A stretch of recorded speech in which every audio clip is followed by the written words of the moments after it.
Somewhere in the north of England, hidden inside a wall of a cottage, something was waiting to be found. It had been there for decades, maybe longer. When builders uncovered it in 1935, they didn't know what they were looking at. A hand, preserved fingers curled, taken from a hanged man. This is one of the darkest objects in British folklore. For centuries, thieves were said to carry it into their homes, into the dead of night. Every sleeping person inside would be rendered completely helpless, unable to wake, unable to move, unable to call out. The hand still exists. It sits in a museum in Whitby today, and the story behind it is stranger than legend. This is Beyond Haunted UK. Imagine waking in the night to the sound of movement downstairs. You try to get up, to call out, and to do anything at all. But you can't. Your body won't respond. Your voice won't come, and you're completely, utterly unable to move. And somewhere below you, unhurried and unafraid, someone walking through your home, taking everything they want. This is the legend of the Hand of Glory, and it is stranger and older than you might think. You're listening and watching Beyond Haunted UK. I'm Jamie. If you're enjoying the show, please follow wherever you listen. It generally does help. The Hand of Glory is one of the darkest objects in British folklore. The legend is this: a burglar or thief of any kind could render an entire household unconscious by carrying into the house a candle made from the severed hand of a hanged man. The hand had to be taken from the gallows. It had to be preserved and dried in a specific way. The candle itself was made from the fat of the same corpse, combined with wax and other ingredients that varied depending on which version of the recipe you encountered. When the candle was lit and carried over the threshold, every sleeping person in the house would remain asleep, impossible to wake, impossible to rouse, for as long as the flame burned. The thief could then move through the house at his leisure. It is a deeply unsettling image, not just because of what the object is, though a candle made from dead man's hand is disturbing enough on its own, but because of what it represents. The violation of a home, the complete helplessness of the people inside it, the transformation of a place of safety into a place of total vulnerability. The Hand of Glory appears in British sources from at least the 16th century, though its roots are likely older. The name itself may derive from the French main de glory, which in turn may be a corruption of mandragore, the mandrake root which carried its own powerful magical associations in medieval Europe. The mandrake was believed to grow beneath gallows, nourished by the bodies of the executed. It screamed when pulled from the ground. It could kill the person who uprooted it. It was associated with fertility, with madness, and with magic of the darkest kind. The connection between the mandrake and the gallows may be the thread that links these two traditions: the root that grows beneath the hanged man, and the hand taken from the hanged man, both drawing power from death, both associated with transgression and with the crossing of boundaries.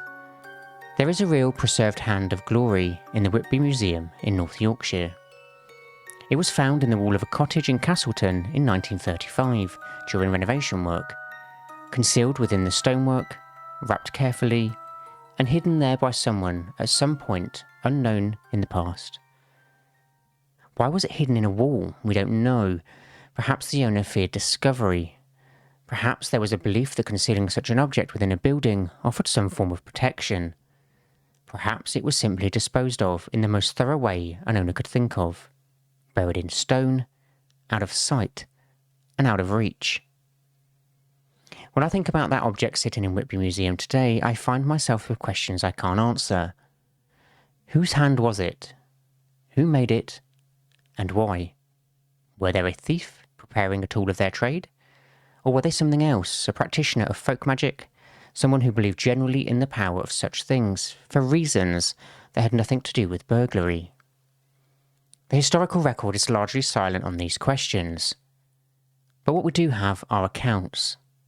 some recorded by folklorists, some preserved in legal records, of the Hand of Glory being used, or at least being believed to have been used, in actual crimes. One of the most frequently cited accounts comes from Ireland, from the early 19th century. A gang of thieves attempted to use a Hand of Glory to enter a house in County Meath. Now, according to the account, the hand was lit and brought to the door, but one servant girl in the house remained awake. She witnessed what was happening. She tried to blow out the flame and found she couldn't, so she threw skimmed milk on it and the flame went out. The thieves fled. Whether this account is literally true, I cannot say, but the fact that it exists, the fact that someone recorded it seriously, that it was treated as a credible report rather than pure fantasy, tells us something about how these beliefs functioned in the real world. People believed in the Hand of Glory, not as a metaphor, not as a story, as a real object with real power, and that power had consequences. If a thief believed the Hand of Glory would work, he might be emboldened to attempt crimes he would otherwise avoid. If a householder believed it was a genuine threat, they would take precautions. Certain plants hung above the door, certain substances placed on the threshold, rituals performed at night to protect the sleeping household. Folklore is often treated as the opposite of practical knowledge, as fantasy, as superstition, as the primitive thinking of people who didn't know better. And I've never really found that framing satisfying. The people who believed in the Hand of Glory were not stupid. They were navigating a world that felt generally dangerous and generally mysterious. A world where the boundary between the living and the dead was less fixed than we tend to assume today. Where objects could carry power. Where the body of a criminal who had died at the gallows was not simply a corpse, but a thing charged with dark energy that could be directed and used. That worldview is very different from our own, but it's not incoherent. It has its own internal logic, and in some ways, it takes death more seriously than we do, acknowledges it as transformative, as power, and as something that doesn't simply end a person, but changes what they are. I'm not saying the Hand of God was real, I'm saying the belief in it was real, and that the belief tells us something genuine about the people who held it and about the world that they were living in. The Whitby Museum hand sits in a glass case, desiccated dark, and fingers curled. Museum visitors walk past it every day. Some take photographs, some move on quickly. And somewhere in its history, in the unknown story of who made it and why and what they intended, there is a human being whose name we will never know, and whose reasons we will never fully understand. And that, to me, is the most haunting thing about it. Not the magic, not the legend, but the person. Before you go, don't forget to follow Beyond Haunted UK across our social media. Every follow, every share and every message helps this community grow, and it does keep these stories alive. And as usual, you'll find me wherever the strange and the spiritual meet. Until next time, thank you for listening.